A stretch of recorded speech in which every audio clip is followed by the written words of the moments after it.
Yeah. Hindi lahat pare-pareho ng paniniwala, pero may isang leader na minahal ng masa. Kahit anong paninira, walang epekto. Maraming boses, iba-iba ng direksyon. May sumusuporta, may kontra sa aksyon. Pero sa gitna ng ingay at gulo, may isang leader na di basta matutumba ng bato. Pinupukol ng salita, sinisiraan ng todo. Pero bakit parang lalo pang lumalago? Habang binabagsak nyo, lalo siyang tumitibay. Dahil ang pundasyon niya sa tao nakasandig tunay. Di perpekto, oo, alam naman yan. Pero ramdam ng masa ang tunay niyang hangarin. Hindi sa salita lang, kundi sa gawa. Kaya kahit anong banira, wala kayong nakuha. Kahit anong gawin ng naninira, di mabubura ang tiwala ng masa. Maraming nagmamahal, di matitinag. Sa bawat laban siya'y palaging buot matatag. Alam kong di pare-pareho ang prinsipyo, may kanya-kanyang paninindigan sa mundo. Pero ang totoo, sa puso ng tao, nandun ang leader na di nyo matalo. May galit, may duda, di mawawala. Yung ganyan talaga sa mundong ginagalawan. May respeto sa paniniwala ng bawat isa, kasi di lahat pareho ng mata. May nakikita kang mali, okay lang yan. May iba namang tama ang nakikita dyan. Ganun talaga, iba-iba ang daan. Pero di ibig sabihin mali ang pinanggalingan. Habang kayo abala sa paninira, siya tuloy-tuloy lang sa kanyang adhika. Tahimik pero may lakas ang galaw, kaya ang masa patuloy ang sigaw. Kahit anong gawin ng naninira, di mabubura ang tiwala ng masa. Maraming nagmamahal, di matitinag. Sa bawat laban siya'y palaging buot matatag. Alam kong di pare-pareho ang prinsipyo, may kanya-kanyang paninindigan sa mundo. Pero ang totoo, sa puso ng tao, nandun ang leader na di nyo matago. Hindi kailangan mag-away para patunayan na ang paniniwala mo'y may saysay at laman. Respeto lang sa bawat panig, doon nagsisimula ang tunay na pag-ibig. Sa huli, panahon ng huhusga kung sino ang totoo, sino ang may gawa. At kahit anong ingay ng paninira, ang tunay na leader mananatiling buhay sa masa web. Hindi lahat pare-pareho ng paniniwala, pero may isang leader na minahal ng masa. Kahit anong paninira, walang epekto. Hey! Maraming boses, iba-iba ng direksyon. May sumusuporta, may kontra sa aksyon. Pero sa gitna ng ingay at gulo, may isang leader na di basta matutumba ng bato. Pinupukol ang salita, sinisiraan ng todo. Pero bakit parang lalo pang lumalago? Habang binabagsak nyo, lalo siyang tumitibay. Dahil ang pundasyon niya sa tao nakasandig tunay. Di perpekto, oo, alam naman yan. Pero ramdam ng masa ang tunay niyang hangarin. Hindi sa salita lang, kundi sa gawa. Kaya kahit anong panira, wala kayong nakuha. Kahit anong gawin ng naninira, di mabubura ang tiwala ng masa. Maraming nagmamahal, di matitinag. Sa bawat laban siya'y palaging buot matatag. Alam kong di pare-pareho ang prinsipyo, may kanya-kanyang paninindigan sa mundo. Pero ang totoo, sa puso ng tao, nandun ang leader na di nyo matalo. Hindi kailangan mag-away para patunayan na ang paniniwala mo'y may saysay at laman. Respeto lang sa bawat panig, doon nagsisimula ang tunay na pag-ibig. Sa huli, panahon ng huhusga kung sino ang totoo, sino ang may gawa. At kahit anong ingay ng paninira, ang tunay na leader mananatiling buhay sa masa web. Hindi lahat pare-pareho ng paniniwala, pero may isang leader na minahal ng masa. Kahit anong paninira, walang epekto. Hey! Yo. Yeah. Pinadala ni Yoshia sa ibang bayan. Wow. Akala nyo doon matatapos ang laban, pero teka lang, hey! Sino ba talagang dapat itisin? Wow. Yeah. Pinadala sa malayo para parang kriminal ang trato. Tanong naman sa ano ba talagang totoo? Sa sariling lupa wala bang hustisya? O takot lang kayo sa kanyang presensya? Bitbit niya ang bigat ng paninindigan, di natitinag kahit anong paratang. Habang kayo nagtatago sa likod ng papel, siya harap-harapan, walang iniiwasang rebel. Kung mali siya, bakit di nyo harapin? Dito mismo sa bayan nating galing. Bakit kailangan nilayo ang laban? May tinatago ba sa likod ng hukuman? Wala bang tagapaglitis dito sa atin? Bakit sa iba nyo pa siya dadalhin? Kung totoo ang lakas ng inyong salita, bakit tila kayo ang nanginginig na hindi nyo kaya ang kaya niya? Kaya siya inilayo nyo pa, pero kahit saan siya dalhin, katotohanan di nyo kayang ikuble. Sa bawat hagbang may matang nakatingin, hindi lang siya patibayan ang sinusuri rin. Hindi na ito laban ng iisang tao, kundi laban ng bawat Pilipinong totoo. Ginawang palabas ang hustisya at batas, parang may script, parang may hawak ng oras. Pero ang tao di na basta naniniwala. Sa bawat galaw, tanong ang nadala. Kung kayo'y matibay, patunayan nyo. Di sa layo, kundi dito ipaglaban nyo. Dahil ang tunay na hustisya walang kinikilingan, hindi tinatakasan kundi pinanin. Wala nang tagapaglitis dito sa atin, bakit sa iba nyo pa siya dadalhin? Kung totoo ang lakas ng inyong salita, bakit tila kayo ang nanginginig na hindi nyo kaya ang kaya niya? Kaya siya'y inilayo nyo pa, pero kahit saan siya dalhin, katotohanan di nyo kayang ikuble. Hindi ito takbuhan, ito'y pagsubok ng katotohanan. At kung sino man ang tunay na matapang, siya ang mananatiling nakatayo sa dulo ng laban. Kaya tanong ko ulit, sa gitna ng gulo, sino ang dapat litisin? Siya o kayo? Dahil sa bawat hakbang ng kasinungalingan, mas lalong lumalakas ang katotohanan.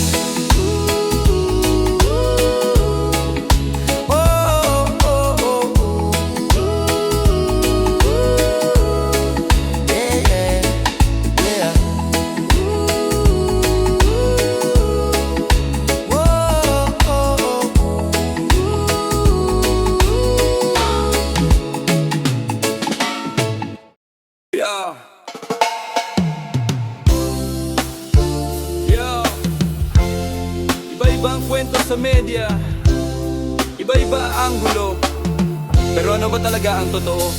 Pakinggan mo to.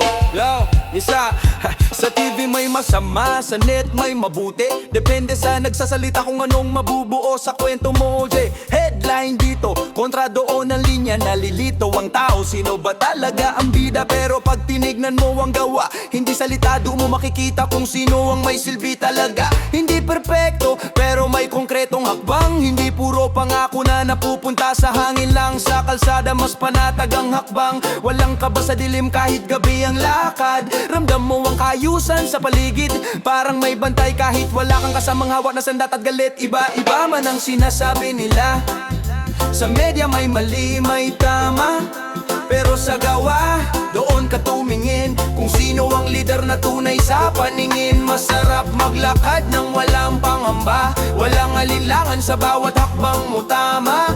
Protektado ng bayan, hindi lang salita, dahil ang hustisya, ramdam mo na. Hindi takot ang batas kung ipapatupad ng tama. Kahit sino basta mali, dapat managot na walang pinipili kung sino ang sisita. Doon mo makikita kung patas ang sistema. Kapag ang kriminal nanginginig sa takot, hindi dahil sa dahas kundi sa batas na buot. Matatag na leader, hindi natitinag kahit anong batikos, diretsong sumasagap. Disiplina ang pundasyon, hindi pananakot. Kaayusan ng bunga, hindi puro alingasas na usok. Kung may mali, ayusin, hindi itago. Yan ang leader na kaya magbago ng mundo. Iba-iba man ang sinasabi nila, sa media may mali, may tama, pero sa gawa, doon ka tumingin kung sino ang leader na tunay sa paningin. Masarap maglakad ng walang pangamba, walang alinlangan sa bawat hakbang mo, tama. Protektado ng bayan, hindi lang salita, dahil ang hustisya, ramdam mo na. Hindi sa ingay ng balita na susukat, kundi sa kapayapaang dama ng bawat isa't lahat. Kung ang tao ay ligtas sa bawat gabi, may leader na gumagalaw, hindi puro sabi. Kaya sa dami ng boses na sabay-sabay, piliin mo ang totoo, hindi lang ang maingay. Sa gawa ka tumingin, wag sa salita lang. Dun mo makikita ang bakal na kamao na may paninindigan, yeah.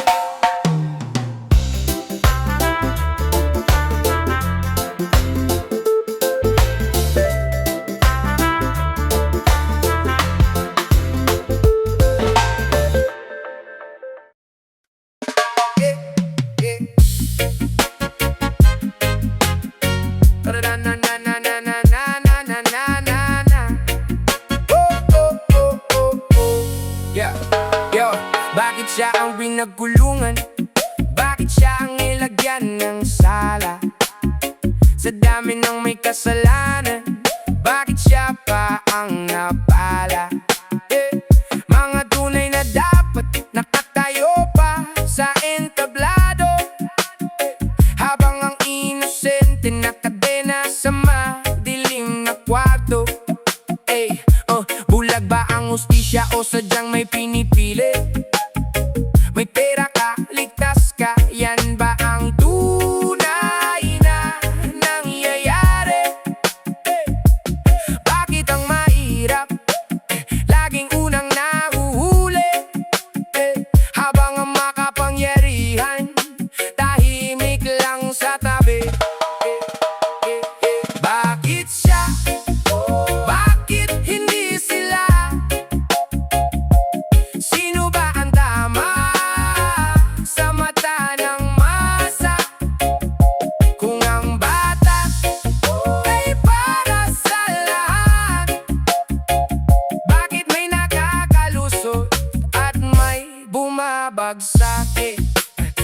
Pinaglaruan ng katotohanan, parang simpleng istorya. Pinilit na baguhin kahit alam ang tunay na glorya. Sa likod ng kamera may kamay na kumokontrol, mga galaw ng hustisya parang scripted na role. Sino ang nagdikta? Sino ang may hawak ng papel? Bakit ang mali nagiging tama, parang magic spell? Maraming tanong pero walang sumasagot, dahil ang katotohanan pilit nilang nilulunod. Bakit siya? Bakit hindi sila? Sino ba ang tama sa mata ng masa? Kung ang batas ay para sa lahat, bakit may nakakalusot at may bumabagsak? Hindi natakot magsalita kahit delikado ang laban, kasi ang katahimikan parang pagsang-ayon sa kasalanan. Kung wala kang boses, sino ang lalaban? Kung lahat tatahimik, sino ang paninindigan? Hindi ito kwento lang, realidad ng bayan, kung saan ang hustisya parang dilihim kailangan. Pero di ako titigil kahit gaano kahirap, hanggat ang mali ay mali at ang tama ay di dapat iligpit. Bakit siya ang ginawa nilang tama, samantalang ang tunay tinago nila sa dilim ng drama? Hanggang kailan magtitiis ang masa? Hanggang kailan mananahimik ang hustisya?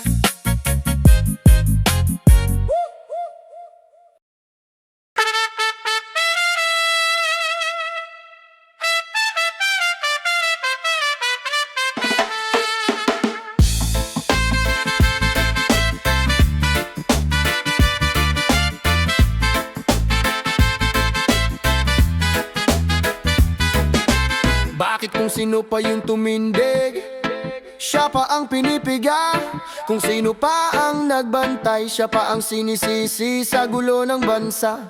Nagbakita ng tapang, di umatras sa laban. Ngayon siya pa ang hinahabol, parang siya ang kalaban. Mga mata ng tao, hati-hati ang tingin. May naniniwala, may galit, may pilit na pinipigil. Sino ba ang totoo? Sino ang naglilinlang? Sa gitna ng ingay, katotohanan nalulunod sa sigawan. Bakit pinagkakaisahan ng dakilang nag-alay? Yung nagprotekta sa bayan, bakit siya pa ang tinutulay? Sa laban ng kapangyarihan, sino ang kakampi? Bayan ba ang panalo o sila lang uli? Salitang protektor, binigas ng buong tapang. Sa dilim ng takot, siya ang naging sandigan. Pero paglipas ng panahon, nihip ng hangin nagbago. Mga dating kakampi, biglang naging kalaban mo. Media, balita, kwento, iba-iba ang kulay. Katotohanan ba to o gawa-gawang sablay? Sa bawat headline, may agenda bang tago? O simpleng ustisya lang ang hinahanap ng tao? Hindi lahat ng malakas masama ang layon. Hindi lahat ng tahimik may malinis na hangarin doon.